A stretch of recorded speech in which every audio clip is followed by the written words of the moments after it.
হযরতে ওমর রাদিয়াল্লাহু তাআলা আনহু বাড়ি থেকে বের হয়েছে খোলা একটা তরবারি নিয়ে।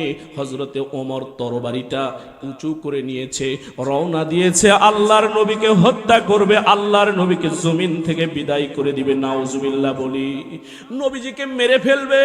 কারণ ওমর ডাক দিয়া কয়, আব্দুল্লাহর বেটা মুহাম্মদের হাতে হাত দিয়ে কালিমা পড়তেছে অসংখ্য ইহুদি আর খ্রিস্টানেরা, অসংখ্য বিধর্মীরা আব্দুল্লাহর বেটা মুহাম্মদের হাতে হাত দিয়ে কালিমা পড়তেছে। আমি ওই মুহাম্মদকে জমিনে রাখবো না, কিন্তু আমি বলতে চাই হায়াত আর মৌতের মালিককে। সবাই বলেন হায়াত আর মৌতের মালিককে। আল্লাযী খলাকাল মাউতা ওয়াল হায়াতা লিয়াবলুয়াকুম আইয়ুকুম আহসানু আমালা। চাইলে তুমি মারতে পারবে না। এ মুসলমান, ওমর তরবারিটা উঁচু করেছে, তরবারি নিয়ে নবীকে মারার জন্য রওনা দিয়েছে। হযরতে ওমর দৌড়াইতেছে, রাস্তার মাঝপথে ওমরের কিছু বন্ধু ডাক দিয়া কয়, ও ওমর তুমি এই উঁচু করে তরবারি নিয়ে কোথায় যাও? এই তরবারি খোলা তরবারি নিয়ে তুমি কোথায় যাইতেছো? ওমর ডাক দিয়া কয়, আব্দুল্লাহর বেটা মুহাম্মদ, তাকে আমি হত্যা করার জন্য রওনা দিয়েছি। এ মুসলমান, সঙ্গে সঙ্গে ওমরের বন্ধুরা ডাক দিয়া কয়, ওমর ওই আব্দুল্লাহর বেটা মুহাম্মদকে তুমি মারবা, মারো, তবে তার আগে তোমার বাড়ি ঠিক করো, তোমার ঘর ঠিক করো। সুবহানাল্লাহ। বন্ধুরা বলে তোমার বাড়ি আগে ঠিক করো। ওমর ডাক দেয়া কয়, আমার বাড়ির আবার কি হলো, আমার ঘরের আবার কি হলো? সঙ্গে সঙ্গে বাজান রে, বন্ধুরা ডাক দেয়া কয়, ওমর তুমি কি খবর রাখো, তোমার বোন ফাতিমার, তোমার বোনের স্বামী দুইজন মিলে আব্দুল্লাহর বেটা মুহাম্মদের হাতে হাত দিয়ে কালিমা পড়ে মুসলমান হয়েছে। সুবহানাল্লাহ পড়ি। এই খবরটা ওমর শোনার সঙ্গে সঙ্গে হযরতে ওমর রাদিয়াল্লাহু তাআলা আনহু এইবার বাজান রে, এইবার ডাক দিয়া কয়, মুহাম্মদের কল্লা উড়াবো আগে, মুহাম্মদকে মারবো পরে, আগে আমি মারতে যাব, আগে আমি সাইজ করতে যাব, আগে আমি শাস্তি দিতে যাব আমার বোনকে আর ভগ্নিপতিকে। আল্লাহু আকবার বলুন। এইবার সঙ্গে সঙ্গে বাজান গো আমার, মুহাম্মদকে মারা বাদ দিয়ে রওনা দিয়েছে বোনের বাড়িতে, ভগ্নিপতির বাড়িতে। এইবার বোনের বাড়ি ভগ্নিপতির বাড়ির দিকে রওনা দিয়েছে। বোনের বাড়ির দরজার সামনে যেই মাত্র গিয়েছে, দেখে যে ভিতর থেকে একটা আওয়াজ ভেসে আসতেছে। হযরত ওমর ডাক দেয়, আল্লাহর কোরআনের প্রেমের সাগরে পড়ে আছে বোন আর ভগ্নিপতি, আল্লাহর কোরআনের প্রেমে বোন আর ভগ্নিপতি পড়ে আছে, কোরআনুল কারীম তেলাওয়াত করতেছে। আর হযরত ওমর খালি ডাকতেছে, বোন রে ফাতেমা তুমি দরজা খোলো। আর ওমরের কানের মধ্যে আওয়াজ চলে এসেছে, ওমরের ঈমান বৃদ্ধি হওয়া শুরু হয়েছে। জাদাতুহুম ঈমানাও, জোরে কোন আল্লাহু আকবার। জাদাতুহুম ঈমানাও, ঈমান ওমরের বৃদ্ধি হওয়া শুরু হয়ে গেছে। আল্লাহ ওমরের ঈমান বৃদ্ধি করা শুরু করে দিয়েছে। বাজান রে আমার, একটুখানি আমার দিকে তাকান। হযরতে ওমর রাদিয়াল্লাহু তাআলা আনহু দরজার সামনে দাঁড়া, বোনকে ডাকতেছে। আর বোন ভিতর থেকে আল্লাহর কোরআনের প্রেমে ডুবে আছে, কোরআন তেলাওয়াত করতেছে। কারণ কোরআন যেখানে পড়া হয়, কোরআন যেখানে তেলাওয়াত করা হয়, কোরআন যেখানে শোনা হয়, সেখানে আল্লাহ তাআলা বান্দা বান্দীদের ঈমান বৃদ্ধি করে দেয়। আল্লাহ বলেন, জাদাতুহুম ঈমানাও ওয়া আলা রাব্বিহিম ইয়াতাওয়াক্কালুন, জোরে কোন আল্লাহু আকবার। এ মুসলমান, সারা বুখার নামক একজন আল্লাহর বান্দি, আমেরিকায় তার জন্ম, লক্ষ লক্ষ কোটি কোটি টাকার সম্পদের মালিক, তার বাবা অসংখ্য সম্পদের মালিক। বাবাকে ডাক দেয়া কয়, সারা বুখার আল্লাহর বান্দি ডাক দেয়া কয়, বাবা অসংখ্য অর্থ সম্পদ আমাদের আছে, আমি তো ড্যান্স করি, নাচ করি, নৃত্য করি, আমি তো সিনেমায় শুটিং করি। এই সারা বুখার অনেক সুন্দরী, অনেক সুন্দরী আমেরিকার মধ্যে এ আল্লাহর বান্দি বাবাকে বলতেছে, বাবা আমি যা কিছু করি না কেন, তবে এত টাকা পয়সা ধন সম্পদ দিয়ে করবোটা কি, আমার জন্য একটা কামরা তৈরি করে দাও, যেখানে বন্ধুদেরকে নিয়ে একটু মন খুলে আনন্দ করতে পারি। নাউজুবিল্লাহ বলি। মন খুলে আনন্দ করতে পারি, মদ পান করতে পারি, যেখানে আমি ড্যান্স খোলামেলা ভাবে দিতে পারি, আমার বন্ধুদেরকে মন ভরে প্রাণ ভরে আমি যেন আমার নৃত্যগুলো দেখাইতে পারি। নাউজুবিল্লাহ বলি। এখনো বাংলার জমিনে কুলাঙ্গার কিছু বাবা আছে, মেয়েকে স্টেজে হাজার হাজার মানুষের সামনে নৃত্য দেওয়ার জন্য উঠা দেয়। মেয়ে নৃত্য দেয়, মেয়ে ড্যান্স দেয়, আর ওই কপাল পুরা কুলাঙ্গার বাবা নিজে হাততালি দেয়। আমার প্রিয় ভাইরা, আমি বলতে চাই এমনও কুলাঙ্গার বাবা আছে যেই বাবাটা নিজের মেয়ের জন্য পাতলা পাতলা একখান কাপড়, পাতলা একখান ওড়না ক্রয় করে আনে। এ মুসলমান, নৃত্য দিলে হাজার হাজার মানুষ দেখে, আর তুমি যখন বাজার থেকে পাতলা একখান কাপড় নিয়ে আসে মেয়েরে দাও, মেয়েটা পরে যখন বের হয়ে যায় তখন বুঝি মানুষ দেখে না, দেখে না। আমার প্রিয় ভাইরা, এই জন্য আমি আপনাদেরকে অনুরোধ করব রে ভাই, আল্লাহর বান্দী সারা বোখার বাবাকে বলে, বাবা এমন একটা কামরার ব্যবস্থা করে দাও, এমন একটা ঘরের ব্যবস্থা করে দাও, যেই ঘরের মধ্যে আমি বন্ধুদেরকে নিয়ে ড্যান্স করব, নৃত্য দিব, বন্ধুরা দেখে খুশি হবে, মদ পান করব। একদিন হঠাৎ করে সারা বোখার আমেরিকার এই আল্লাহর বান্দী বন্ধুদেরকে নিয়ে আড্ডা দিয়ে মদ খাওয়ার পরে ঢুলতে ঢুলতে ঢুলতে ঢুলতে বের হয়ে যাচ্ছে। এমন তো অবস্থায় বোরকা পরা পর্দা নিশি আল্লাহর এক বান্দি সামনে পড়ে গেছে, মদের দুর্গন্ধ বের হচ্ছে তার শরীর থেকে, বন্ধুরাও ঢুলতেছে, আল্লাহর বান্দি সারা বোখারও ঢুলতেছে। বাজান রে, আল্লাহর বান্দি পর্দা নিশি বোরকাওয়ালি আল্লাহর বান্দি ডাক দেখ হয়, বোন রে তুমি যেই কায়দায় ঢুলতেছো, তুমি নেশা করেছো, মদ পান করেছো, তোমার শরীর থেকে দুর্গন্ধ বের হচ্ছে। তবে শোনো রে বোন, শোনো, আমিও আল্লাহর এক বান্দি, তোমার একটা কথা বইলা যায়, তুমি কান খুলে শোনো। তুমি হয়তো এই জমিন থেকে একদিন বিদায় হয়ে চলে যাবে, কবর নামক একটা জায়গা আছে, সেখানে তুমি ঢোকার সঙ্গে সঙ্গে আল্লাহর আযাবের ফেরেশতা সে তোমাকে আযাব দেওয়া শুরু করে দিবে। তোমার জন্য পরকালে আল্লাহর জাহান্নাম রেডি হয়ে আছে রে বোন। তুমি ওই রাস্তা ছেড়ে দাও, তুমি ফিরে আসো আল্লাহর দিকে, তুমি ফিরে আসো আল্লাহর দিকে। কারণ পরকালে এত রাস্তা থাকবে না, মাত্র রাস্তা থাকবে দুইটা। আল্লাহ ডাক দেয় কয়, ফারিকুম ফিল জান্নাতি ওয়া ফারিকুম ফিস সাঈর।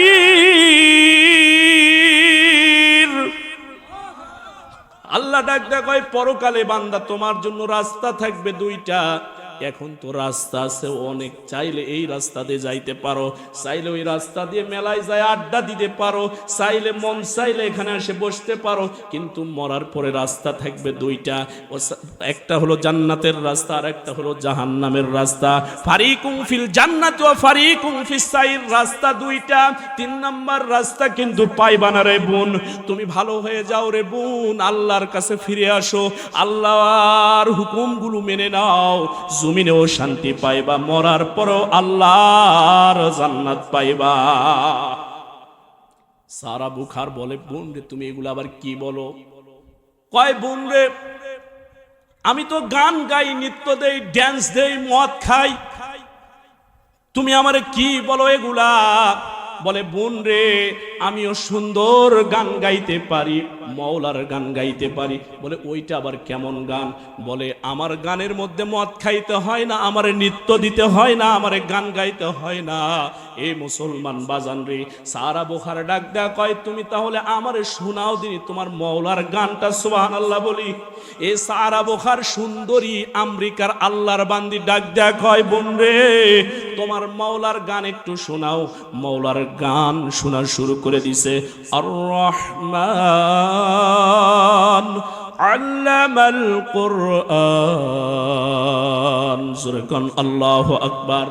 মাওলার কথা যখন বলা শুরু করে দিয়েছে, আল্লাহর কোরআন তেলাওয়াত যখন শুরু করেছে, কিছুক্ষণ তেলাওয়াত করার পরে যখন স্টপ করে দিয়েছে, সারা বুখার যে মদ খেয়েছিল সে চোখ ডুলতেছে আর বলতেছে, বোন রে এতক্ষণ যা পড়লে আর একটা বার মেহেরবানি করে আমারে শোনাও। সুবহানাল্লাহ।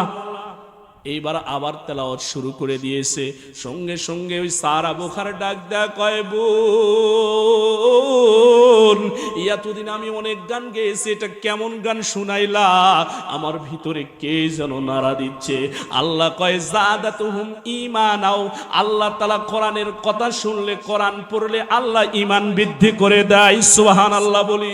এ মুসলমান, সারা বোখার কয় তোমার এই কথাগুলো, তোমার এই বাণীগুলো শুনে আমার ভিতর পরিবর্তন হয়ে গেছে রে বোন। এক মুহূর্ত আর দেরি করব না। আজ থেকে আমার সয় সম্পত্তি, জায়গা জমি কোনো কিছু চাই না, আমার কোনো বন্ধু বান্ধব চাই না। আজ থেকে তোমার মতো এক গান আমিও শিখবো, মাওলার গান আমিও গাইবো। সুবহানাল্লাহ বলি। আজ থেকে আমি আমার বন্ধুদেরকে ছেড়ে দিব। আজ থেকে আমি মদ আর পান করব না। আমার প্রিয় ভাইরা, কারণ এই সমাজে মদ, যেই সমাজে যারা, যেই যুবকেরা খায়, নিশা যারা করে, তারা এই যুব সমাজটা দেখবেন ধ্বংসের দ্বার প্রান্তে চলে যায়। যার সন্তান নিশা করে, কারণ নিশা করলে রে বাজান সব পাপ তার দ্বারা করা সম্ভব হয়। আল্লাহর এক বান্দি এক মুসলমানকে কলা কৌশলে ডেকেছে। ধরেন মুরগি জবাই করার কথা বলে বাসায় ডেকেছে। আল্লাহর বান্দা তলবে ইলম বোঝে নাই, এ বাসায় চলে গেছে। যাওয়ার পরে বাজান রে আমার, এইবার আল্লাহর বান্দি ডাক কয়, তোমারে আমি ডাকছি, একটু ভিতরে আসো। এরপরে যেই কাজে ডাকছি তারপরে বলতেছি। আল্লাহর বান্দা বোঝে নাই, নরম সরম। এইবার আল্লাহর বান্দা যেই মাত্র ভিতরে প্রবেশ করেছে, আল্লাহর বান্দির দরজাটা লেগে দিয়েছে। দেখার পরে বলতে, আপনার দ্বারাই মুরগি জবাই করব, পরে আপনি একটু আসেন ভিতরে, আমার বাড়িটাতে বরকত দেন। ভিতরে ডেকে নিয়ে গিয়েছে। যাওয়ার পরে বসার পরে এইবার দেখতেছে ছোট্ট একটা বালক আছে ওই বাড়িতে। আল্লাহর বান্দি একটা গ্লাসের মধ্যে মদ ঢেলে রেখেছে। আল্লাহর বান্দি ডাক দেয়, কয় তোমারে বহুদিন টার্গেট করে রেখেছি, তোমার সঙ্গে আমি আমার চাহিদা পূরণ করতে চাই। নাউজুবিল্লাহ বলি। আল্লাহর বান্দা তলবে ইলম কয়, না না না, আল্লাহ নিষেধ করেছে, হারাম কাজ আমি করতে পারবো না। বলে এখান থেকে বের হয়ে যাওয়ার উপায় হলো তিনটা। এক নম্বরে, আমার যে সন্তানটা আছে, এই যে ছুরিটা দেখতেছেন, এই ছুরি দিয়ে আমার সন্তানকে হত্যা করতে হবে, জবাই করতে হবে। দুই নম্বরে, যদি যাইতে চান, ওই গ্লাসের মধ্যে মদ ঢালা আছে, একটা গ্লাস পান করতে হবে। আর তিন নাম্বার অপশন হলো, না হইলে আমার সঙ্গে জিনা করতে হবে। তাহলে তোমাকে এখান থেকে আমি ছেড়ে দিব, নসেদ ছেড়ে দিব না। আল্লাহর বান্দা চিন্তা করতেছে, আমি করি কোনটা? তিনটাই তো আল্লাহ নিষেধ কাজ, তবে তিনটার মধ্যে জিনা হলো মারাত্মক গুনাহ, এইটা আমার দ্বারা সম্ভব হবে না। মানুষ হত্যা মহাপাপ, মানুষ মারাও পারবো না। তবে মদ আছে, এক গ্লাস মাত্র মদটা না হয় এখানে খাইবো। এখান থেকে বের হয়ে গেলে কিছুক্ষণ পর মাথা ফ্রেশ হয়ে যাবে, তাহলে মদটাই খাই। আল্লাহর বান্দা যেই মাত্র মদ খেয়েছে একটা গ্লাস, 1-2 মিনিটের মধ্যে নিশা ধরে গেছে। এইবার আল্লাহর বান্দা কয়, মদ যখন খেয়েছি, সামনের নারী, এইবার কোন নজরে তাকা শুরু হয়েছে। এইবার চিন্তা করলো আর বের হয়ে না যায়, এর সঙ্গে একটু নিরিবিলি সময় কাটায়। আল্লাহর বান্দা সময় কাটার পরে বন্ধু এইবার চিন্তা করলো, ওই বালক সন্তানটা দেখে ফেলছে, সে তো কারো কাছে বলতে পারে, আমার ইজ্জতে হানি হবে, ইজ্জত আমার হয়তো এলাকায় নিলাম হয়ে যাবে। এবার ছুরিটা হাতের মধ্যে নিয়ে ওই বালককে হত্যা করেছে। এইবার চিন্তা করলো, এই সন্তানকে হত্যা করলাম, সে তো যায় হয়তো মামলা করবে, ইয়ারে বাসে রাখে লাভটা কি, এরও জমিন থেকে বিদায় করে দিয়েছে। এইবার চিন্তা করে দেখেন তো বন্ধু, শুধু একটা গ্লাস মদ খেয়ে পর 2টা অপরাধ করেছে। আমার প্রিয় ভাইরা, এই জন্য নিশা যারা করে তাদেরকে বলবো, রে ভাই নিশার করিও না। নিশা কইরা তোমার নিজের জীবন, নিজের পরিবার আর ধ্বংস করিও না। আল্লাহ ডাক দেয়া কয়, বান্দারে আমার দিকে ফিরে আসো, আমার হুকুম পালন করো। কারণ তুমি নিশার সঙ্গে থাকিও না। আল্লাহ কয়, ইবাদত করো আমার। আল্লাহর হুকুম হলো বন্ধু, আল্লাহ আল্লাহর গোলামি করা, আল্লাহর দাসত্ব করা আমাদের কাজ। এখন আসুন প্রিয় ভাইয়েরা আমার, যেই কথাটা বলতেছিলাম, হযরত ওমর দরজায় দাঁড়ায় আছে, ওমর দরজায় ঠোকা দিচ্ছে, ভিতর থেকে আল্লাহর কোরআনের প্রেমে মাশগুল হয়ে তার বোন আর ভগ্নিপতি কোরআন পড়তেছে। তাড়াহুড়া করে কোরআনুল কারীমটা নিয়ে যায় রেখে দিয়ে এইবার বোন ফাতেমা, ওমরের বোন ফাতেমা, সে দরজাখানি ওপেন করে দিয়েছে। দেওয়ার পরে ওমর ডাক কয়, বোন রে, এতক্ষণ ধরে দেখলাম তুমি ভিতরে কি করতেছিলে, কি পড়তেছিলে, আমার কানের মধ্যে একটা আওয়াজ আসলো, এ বোন তুমি নাকি আব্দুল্লাহর বেটা মুহাম্মদের হাতে হাত রেখে কালিমা পড়েছো রে বোন। এ বোন তুমি কি কালিমা পড়েছো, তুমি কি মুহাম্মদের দলে যুক্ত হয়েছো নাকি? বোন ডাক দেয়া কয়, ভাই তুমি ভিতরে আসে বসো। এইবার ওমর ডাক দেয়া কয়, বোন রে আমি বসবো না, তবে তুমি যা পড়তেছিলে, আব্দুল্লাহর বেটা মুহাম্মদ তোমারে কি শিখাইতেছিল, কি শিখাইছে, যা পড়তেছিল তুমি আমারে শোনাও। বোন ডাক দেয়া কয়, না ভাই না, তোমারে শোনাবো না। এবার বোন কয়, যদি আমি শোনাই আমারে হত্যা করবে, আমারে মেরে ফেলবে, আমার স্বামীকেও দুনিয়ার থেকে বিদায় করবে। কারণ কোরআনের কথা যখন আল্লাহর নবীর জামানায় কোরআনের কথাগুলো যখন প্রচার করা হয়তো, কাফের বেঈমানেরা অত্যাচার করত। এ মুসলমানে এমনকি শুধু সাহাবীদেরকে নয়, স্বয়ং পয়গম্বর মুহাম্মদুর রাসূলুল্লাহ সাল্লাল্লাহু আলাইহি ওয়াসাল্লামকেও কাফের বেঈমানেরা নির্যাতন করেছে। এমনকি স্টিম রোলার নবীর উপর চালাইছে, নবীর শরীরে ঢিল মারছে, পাথর মারছে, রক্ত ঝরাইছে। এ মুসলমান ইমানদার, এই জন্য এখন যদি চিন্তা করেন হুজুর আমাদেরকে এই সমাজে ঢিল মারে, পাথর মারে, এ মুসলমান এই সমাজেও আলেম মারে জালেমেরা। নিরপরাধ ছিল আলেমেরা, নিরপরাধ ছিল আলেমেরা। যে আলেমের কথা না বললেই তাফসীর মাহফিলে ভালো লাগে না। আল্লাহর ওলি, কোরআনের বুলবুলি, কোরআনের পাখি, যার জন্য আমাদের এই জয়পুরহাট পাঁচবিবিতে অসংখ্য আল্লাহর বান্দারা জীবন দিয়েছিল 2013 সালে। হে মুসলমান ইমানদার, কোরআনের বুলবুলি, তাকে তারা ট্যাগ লাগায় দিছিল রাজাকার ধর্ষক। কথা বলেন ঠিক না ব্যাঠিক? কিন্তু আমি বলি তার মতো প্রিয় মানুষ, তার মতো ভালো মানুষ বাংলার জমিনে ছিল না।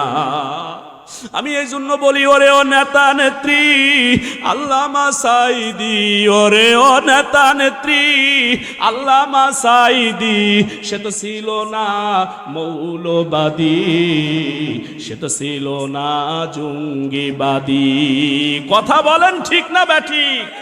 এ মুসলমান, ওরে ও নেতা নেত্রী আল্লামা সাঈদী, সে তো ছিল না মৌলবাদী, সে তো ছিল না জঙ্গিবাদী, সে তো ছিল সোনার বাংলার সোনার মুনি, সে তো ছিল আল কোরআনের বুলবুলি। লিল্লাহে তাকবীর। আমার মুসলমান বাজান গো, এই জন্য হযরত ওমরের বোন ফাতেমা চিন্তা করলো, আমি যদি তার সামনে কোরআন পড়ি, কোরআন শোনাই, হয়তো আমারে মারবে, আমারে নির্যাতন করবে, হয়তো আমারে হত্যা করবে। কিন্তু ওমর বারবার ডাক দেয়া কয়, তুমি কি পড়তেছিলে? আমি দরজার সামনে দাঁড়ায় শুনতেছিলাম রে বোন, তুমি আমার হাতে উঠায়া দাও। সঙ্গে সঙ্গে বোন বারবার ভাই যখন বলতেছে, এইবার ডাক দেয়া কয়, তোমারে আমি উঠায়া দিব না, আমি যা পড়তেছিলাম তুমি তাহলে শোনো। আল্লাহর কোরআনের সূরা তাহা তেলাওয়াত করা শুরু করে দিল। তাহা মা আনজালনা আলাইকাল কুরআনা লিতাশকা। এইবার বোন যখন তেলাওয়াত করা শুরু করে দিয়েছে, 5টা আয়াত পড়তে না পড়তেই ওমরের চোখ দিয়ে পানি ঝরা শুরু হয়ে গেছে। আল্লাহু আকবার বলুন।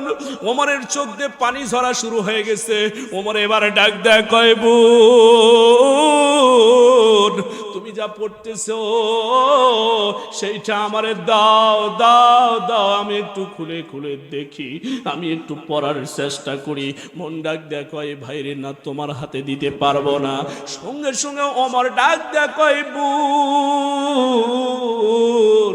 আমারে দাও দাও, আমার হাতের মধ্যে দাও। আমার চোখ দিয়ে পানি কেন যেন আমার অজান্তে চলে এসেছে। এইবার ফাতেমা হযরত ওমরের বোন ডাক দেয়, কয় ভাই আপনি পবিত্রতা অর্জন করুন। সঙ্গে সঙ্গে হযরত ওমর পবিত্রতা অর্জন করে বোনের সামনে হাজির হয়েছে। বোন ডাক দেয়, কয় ভাই এই যে আল্লাহর কালামের খণ্ড, চিৎকার দিয়ে বলুন আল্লাহু আকবার। ওমর ডাক দেয়, কয় বোন রে, যে আল্লাহ আব্দুল্লাহর বেটা মুহাম্মদের কাছে এই কোরআন নাজিল করেছে, এই কোরআন পাঠিয়েছে, না জানি সেই মুহাম্মদের কাছ থেকে কোরআন শুনে তুমি কোরআন যেই কায়দায় পড়তেছো, আল্লাহর কিতাব যেইভাবে পড়তেছো, শুনে আমার ভিতরটা পরিবর্তন হয়ে যাইতেছে। বোন রে, আমি তো চেয়েছিলাম আব্দুল্লাহর বেটা মুহাম্মদকে হত্যা করব, এই যে তরবারি নিয়ে বের হয়েছিলাম, কিন্তু এই মুহূর্তে বোন ফাতেমা তোমারে কথা দিচ্ছি, আমি মুহাম্মদকে আর মারব না, আর মারব না। আমি ওই মুহাম্মদের জবান থেকে মুহাম্মদের আল্লাহর কোরআন খানি শুনতে চাই। এ মুসলমান, সঙ্গে সঙ্গে হযরত ওমরের বোন তার ভগ্নিপতি তারে নিয়া রওনা দিয়েছে। আল্লাহর নবী সাফা পাহাড়ে সাহাবীদেরকে নিয়ে তালকিন দিচ্ছে, কোরআনের কথাগুলো শোনাচ্ছিল। এই সাফা পাহাড়ে আল্লাহর নবীর কাছে হযরত ওমর যায়, নবীর সব সাহাবীরা তাকায় আছে যে এইবার মনে হয় ওমর তরবারি হাতে নিয়ে আসতেছে, মনে হয় পয়গম্বরকে মেরে ফেলবে, নবীকে হয়তো দুনিয়ার থেকে বিদায় করে দিবে। কিন্তু বাজান রে, সাহাবীরা এইবার আল্লাহর নবীকে ঘিরে নিয়ে আসে আর বলতেছে, ওমর তরবারি না, তরবারি না ওমর, তোমার মতো যদি 100 ওমর এখানে আসে, আমরা নবীর সাহাবীরা থাকতে আমরা কখনোই আল্লাহর নবীর শরীরে একটা ঠোকাও লাগতে দিব না। কারণ আল্লাহর নবী বলেন, লা ইউমিনু আহাদুকুম হাত্তা কুনা হাব্বা ইলাইহি মিন ওয়ালিদিহি ওয়া ওয়ালিদাইহি ওয়ান নাসি আজমাইন। ততক্ষণ তুমি ঈমানদার হতে পারবে না, ততক্ষণ তুমি প্রকৃত মুমিন হতে পারবে না, যতক্ষণ তোমার নিজের জীবনের চাইতে, তোমার স্ত্রীর চাইতে, সন্তানের চাইতে, মায়ের চাইতে, বাবার চাইতে বেশি আল্লাহর নবীকে ভালো না বাসবে। সাহাবীরা বলে ওমর আসতেছে, কিন্তু বাজান রে, সাহাবীরা বলে আমাদেরকে আগে মারতে হবে, এরপরে ওমর আসবে। আল্লাহর নবীর সাহাবীরা এইবার বলতেছে, ডাক দিয়ে নিজের জান দিব, নিজের জীবন দিব, ওমরকে আসতে দিব না। কারণ ওমরের হাতে আছে তরবারি, ওমর যদি আসে আল্লাহর নবীকে হয়তো জমিন থেকে বিদায় করবে। কিন্তু আল্লাহর নবী ওমরের দিকে তাকাইয়া, ওমরের দিকে তাকাইয়া মুস্কি একখান হাসি দিয়েছে। সুবহানাল্লাহ বলি। ওমরের দিকে তাকাইয়া মুস্কি একখান হাসি দিয়া সাহাবীদেরকে ডাক দেয়া কয়, রে আমার সাহাবীরা, ওমরকে আমার কাছে আসতে দাও। সুবহানাল্লাহ বলি। ওমরকে আমার কাছে আসতে দাও। সাহাবীরা দাঁড়ায় গেল দুই পাশে, সাহাবীরা দাঁড়ায় গেল মাঝখানে, রাস্তা করে দেওয়া হলো। হযরত ওমর চলে আসলো, আল্লাহর নবীর কাছে আসে ডাক দেয়, কয় নবী গো, কিছুক্ষণ পূর্বেও আমি এই যে তরবারি নিয়ে বের হয়েছিলাম আপনাকে মারার উদ্দেশ্যে, আপনাকে মারার উদ্দেশ্যে বের হয়েছিলাম, কিন্তু পয়গম্বর আমি আমার বোনের বাড়ির দরজার সামনে গিয়া আল্লাহর কোরআনের তেলাওয়াত শোনার পরে জাদাতুহুম ঈমানাও, আমার ঈমান বৃদ্ধি হয়ে গেছে। এই মুহূর্তে আমি কালিমা পড়তে চাই, আর তরবারি আপনার কদমে আমি রেখে দিলাম। জোরে কোন সুবহানাল্লাহ। এ মুসলমান ইমানদার, এ মুসলমান ইমানদার, আমি আপনাদেরকে বলতে চাচ্ছিলাম বাজান রে আমার, আল্লাহর নবীকে মারার জন্য বের হয়েছিল, কিন্তু বন্ধুরে কোরআনের তেলাওয়াত শোনার পরে তার মন পরিবর্তন হয়ে গেল, ঈমান বৃদ্ধি পেয়ে গেল। আল্লাহর নবীকে মারা বাদ দিয়ে হযরত ওমর কালিমা পড়লো। নবী ডাক দেয়া কয়, ওমর তুমি আমার সঙ্গে কালিমা পড়ে নাও, লা ইলাহা ইল্লাল্লাহু মুহাম্মাদুর রাসূলুল্লাহ। এখন বাজান রে, বুঝে থাকলে বলুন তো, এই গিরিশচন্দ্র সেনের কালিমা পড়া আর ওমরের কালিমা পড়া, দুই কালিমা কি এক? এতক্ষণে বুঝতে পেরেছেন গোড়ায় এক ঠিক থাকা লাগবে।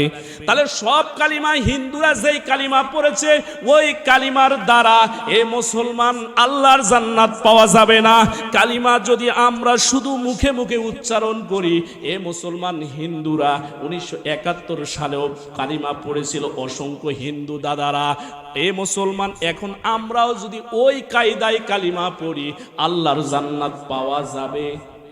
ওমরের মতো যদি কালিমা পড়ি, আর হযরতে ওমর কালিমা পড়েছে তরবারি রসুলের কদমে রেখে দিয়ে রসুলকে ডাক দিয়ে বলে, নবী গো, ইয়া রাসূলুল্লাহ, ইয়া হাবিবাল্লাহ, এই তরবারি নিয়ে বের হয়েছিলাম আপনাকে হত্যা করার জন্য। আজকে আপনার কদমে এই তরবারিটা রেখে দিয়ে ঘোষণা দিলাম, এই তরবারি দিয়া কাফের বেঈমানদের কল্লা উড়াইয়া দিব। ইসলামের পক্ষেই তরবারি আজ থেকে লড়বে। সুবহানাল্লাহ বলি।